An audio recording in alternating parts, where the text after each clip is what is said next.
Halo dan selamat datang di Bedah Materi Kita.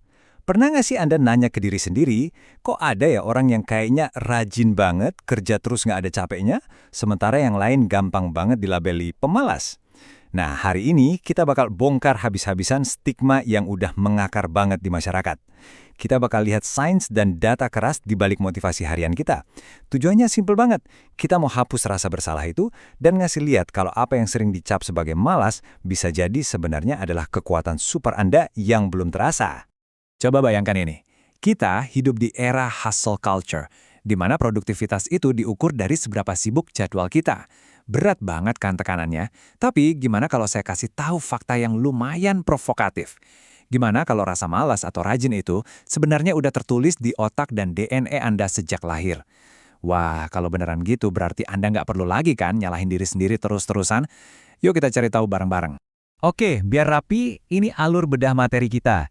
Kita bakal mulai dari label sosial, terus masuk ke sains kepribadian, lanjut ke 3 faktor penentu, mengungkap kekuatan tersembunyi, dan diakhiri dengan gimana menemukan jalan unik Anda sendiri. Kita masuk ke bagian pertama, label sosial. Gimana sih masyarakat mengadu si rajin lawan si pemalas? Lanjut ke bagian kedua, yaitu sains kepribadian. Di sini kita bakal membedah apa itu model Ocean. Gini, sadar atau enggak masyarakat kita itu hobi banget ngasih label ke orang-orang yang kerjanya enggak jam 9 pagi sampai jam 5 sore. Padahal, kepribadian manusia itu jauh lebih kompleks dari sekedar kata rajin atau malas. Makanya, para ahli psikologi bikin sebuah model ilmiah yang udah tervalidasi, namanya The Big Five Personality Traits, atau gampangnya kita sebut Ocean. Ini singkatan dari 5 dimensi utama kepribadian. Dan yang paling menarik nih, pada dasarnya, setiap orang di dunia, termasuk Anda dan saya, punya kelima sifat ini. Yang bikin beda cuma level atau kadarnya aja. Kombinasi inilah yang bikin karakter kita super unik. Nah, hari ini kita bakal nge-zoom in ke huruf C dari Ocean, yaitu conscientiousness. Intinya, ini tuh ibarat tombol pengatur atau volume dial yang mengontrol seberapa rajin kita. Sifat ini mencakup hal-hal detail banget, kayak seberapa kuat disiplin diri Anda nolak godaan scrolling medsos pas lagi kerja, kecintaan pada jadwal yang rapi, rasa tanggung jawab, sampai kehati-hatian sebelum bertindak. Jadi skor conscientiousness inilah yang nentuin apakah Anda tipe orang yang secara alami disiplin dan terarah, atau justru lebih santai dan fleksibel. Biar kebayang, coba kita bandingin langsung. Di satu sisi, ada orang dengan conscientiousness tinggi. Mereka ini super terorganisir, perencana yang matang, pokoknya to-do list itu jalan ninjanya. Tapi, kadang mereka bisa jadi kaku banget. Terus, di sisi lain, ada orang dengan conscientiousness rendah. Nah, kelompok inilah yang sering banget jadi korban cap, pemalas. Padahal nyatanya mereka tuh jauh lebih spontan, gampang banget beradaptasi, dan jago improvisasi di saat mepet. Ingat ya, kita nggak lagi ngehakimin di sini. Punya skor tinggi itu nggak jamin pasti sukses, dan skor rendah juga bukan berarti bakal gagal total. Ini cuma 2 strategi bertahan hidup yang beda aja. Sekarang kita masuk ke bagian ketiga, 3 faktor penentu. Kita bakal bahas biologi, pola pikir, dan genetika. Kalau kita lihat dari kacamata medis dan psikologi, ternyata ada 3 faktor penentu yang ngebuktiin kalau tingkat kerajinan Anda itu sebagian besar udah kesetting dari awal, bukan karena Anda kurang niat.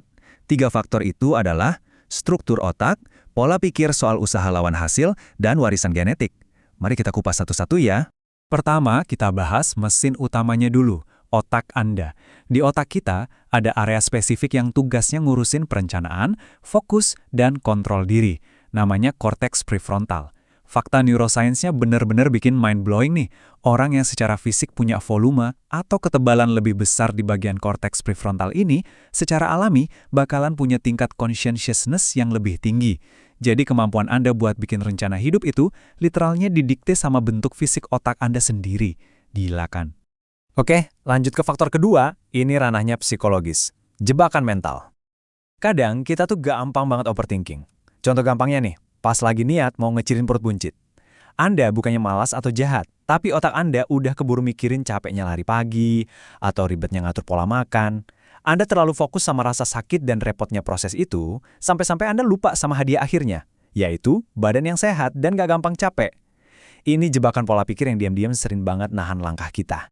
Nah, siap-siap buat faktor ketiga, karena ini pasti bikin kaget. Bayangin, para ilmuwan ngumpulin data dari ribuan anak kembar di seluruh dunia. Dan tebak apa hasilnya?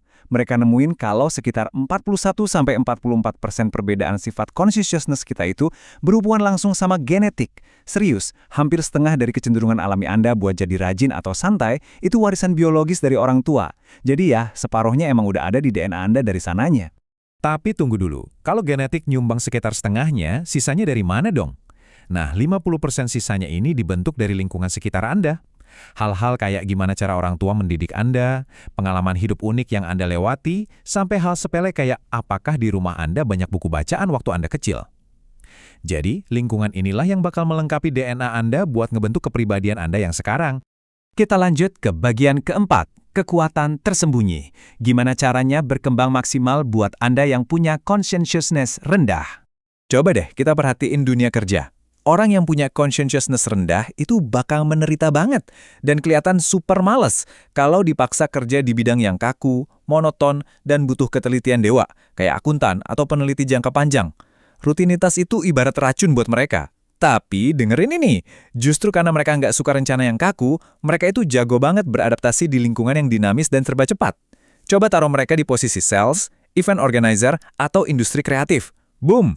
Disitulah spontanitas mereka berubah jadi kekuatan absolut yang luar biasa. Nggak cuma soal kerjaan loh, mereka juga punya keuntungan adaptabilitas dalam kehidupan sosial. Orang dengan skor rendah itu biasanya easy going parah. Mereka santai, nggak pusingin jadwal yang detail, jadi gampang banget diajak nongkrong dadakan. Efeknya apa? Tanpa disadari, mereka jadi punya jaringan pertemanan yang super luas dan beragam, karena mereka bergaul lepas tanpa kelihatan bawa-bawa agenda atau kepentingan tertentu. Pernah nggak sih kepikiran pasti ada deh satu teman Anda yang kerjanya kayaknya cuma nongkrong, ngopi ngalor ngidul di coffee shop, kelihatannya paling nyantai, tapi kok tiba-tiba kenalannya ada di mana-mana. Nah, dari obrolan warkop yang kasual dan tanpa beban itulah, seringkali mereka dapat penawaran proyek gede, kerjaan baru atau rezeki nomplok. Jadi bersikap santai dan jago ngebaur itu sebenarnya adalah skill alami yang langka, lahir dari karakter yang nggak mau diikat jadwal ketat. Sekarang kita masuk ke bagian kelima, menemukan jalan unikmu. Mari kita cari tahu statistik asli diri Anda. Terus gimana dong cara manfaatin semua info ini? Langkah pertamanya, Anda bisa coba ikut tes psikometri kepribadian profesional. Dengan begitu, Anda bisa benar-benar tahu secara presisi seberapa besar sih skor conscientiousness Anda. Nggak perlu main tebak-tebakan lagi. Anda jadi sadar dan ngerti gaya eksekusi Anda sendiri. Misalnya, oh, pantasan gue punya senjata mimpi tapi eksekusinya berantakan. Ternyata skor keteraturan gue rendah. Nah, pemahaman kayak gini penting banget buat menyelamatkan Anda dari ekspektasi salah seumur hidup. Berhentilah maksain diri buat masuk ke cetakan yang emang dari awal bukan buat Anda. Pesan terpentingnya adalah rangkul keunikan Anda. Di dunia nyata, percayalah, nggak ada satupun rumus sukses yang berlaku buat semua orang. Anda nggak diwajibkan bangun jam 5 pagi setiap hari cuma buat jadi kaya. Banyak kok pengusaha sukses yang baru melek siang hari atau figur publik introvert yang merajai dunia hiburan. Mereka sukses bukan karena copy-paste rutinitas orang lain, tapi karena mereka cerdas, ngebaca, dan manfaatin kekuatan spesifik dari karakter mereka sendiri. Jadi kalau ada satu hal aja yang bisa Anda bawa pulang dari bedah materi ini, saya harap ini. Anda itu bukan pemalas. Sama sekali bukan. Anda adalah seorang manusia unik, hasil perpaduan luar biasa antara struktur otak, zat kimia, dan warisan genetik jutaan tahun. Sekarang pertanyaannya bukan lagi, gimana ya caranya biar saya nggak malas, tapi dengan modal statistik unik yang udah Anda pegang sekarang, apakah Anda siap buat memenangkan permainan hidup ini pakai gaya Anda sendiri? Terima kasih udah ngobrol bareng di Metri kali ini. Jangan berhenti untuk terus kenali diri Anda lebih dalam, dan sampai jumpa di bedah materi selanjutnya.